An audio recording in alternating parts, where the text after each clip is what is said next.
3 দিন 3 রাত কোনোভাবেই হচ্ছে না, যত জিমন্যাস্টিক্সই করেন, এমনকি যদি আইনস্টাইনকেও নিয়ে আসেন, বাইবেল থেকে প্রমাণ করতে পারবে না এটা 3 দিন 3 রাত।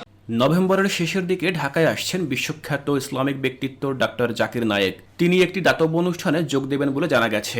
তবে ঢাকায় পা রাখার পরপরই যেন জাকির নায়েককে গ্রেপ্তার করে দিল্লির হাতে তুলে দেওয়া হয়, বাংলাদেশের কাছে এমনটাই প্রস্তাব করেছে ভারতের পররাষ্ট্র মন্ত্রণালয়। On Zakir Naik being invited, well, he's a fugitive. He's wanted in India.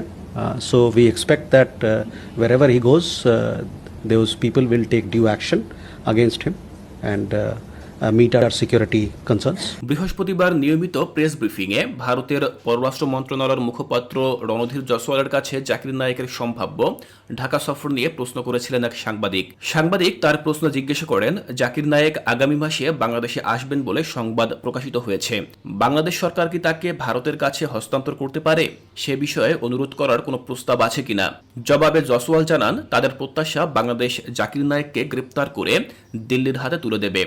তিনি বলেন, জাকির নায়েক একজন পলাতক আসামি, তিনি ভারতে ওয়ারেন্টেড। তাই আমরা আশা করি তিনি যেখানেই যান না কেন সংশ্লিষ্ট দেশ তার বিরুদ্ধে যথাযথ ব্যবস্থা নেবে এবং আমাদের নিরাপত্তার উদ্বেগগুলোর বিষয়ে বিবেচনা রাখবে। খ্রিস্টানরা বলে যে প্রত্যেক শিশু পাপের ভিতরে জন্মায়। আদমের সময় থেকে একদম সেই সময় থেকে পৃথিবীর শেষ শিশুটি জন্মানো পর্যন্ত সবাই পাপের ভিতরে। আমি একটা প্রশ্ন করি, যখন আদম সেই নিষিদ্ধ ফল খেয়েছিলেন, আমাকে জিজ্ঞেস করেছিলেন? খাওয়ার আগে জিজ্ঞেস করেছিলেন? ইসলামিক আলোচক হিসেবে আন্তর্জাতিক খ্যাতি অর্জন করা 60 বছর বয়সী জাকির নায়েক ভারতের হিন্দুত্ববাদী বিজেপি সরকারের রোষানলে পড়ে 2016 সালে নিজ দেশ ছাড়তে বাধ্য হন। এরপর মালয়েশিয়ায় পাড়ি জমান এবং সেখানেই স্থায়ীভাবে থাকার অনুমতি পান। জাকির নায়েকের বিরুদ্ধে ঘৃণামূলক বক্তব্য প্রচার এবং একাধিক অর্থ পাচারের মামলা করে নরেন্দ্র মোদীর নেতৃত্বাধীন বিজেপি সরকার। একই সঙ্গে তার নিয়ন্ত্রিত চ্যানেল পিস টিভির সম্প্রচারও বন্ধ করে দেওয়া হয়। অন্যদিকে 2016 সালে ঢাকার হোলি আর্টিজান হামলার পর অন্তত 2 হামলাকারী জাকির নায়েকের বক্তৃতা থেকে অনুপ্রাণিত ছিল বলে খবর প্রকাশের পর তার উপর নিষেধাজ্ঞা জারি করে শেখ হাসিনার নেতৃত্বাধীন আওয়ামী লীগ সরকার। শান্তি মানবতার সমাধান, এটা পিস টিভির স্লোগান। শান্তির জন্য প্রয়োজন জ্ঞান আর বিজ্ঞতা। তবে শেখ হাসিনার পতনের পর আরও অনেক নিয়মের মতো সেই নিষেধাজ্ঞাও শিথিল হয়ে গেছে।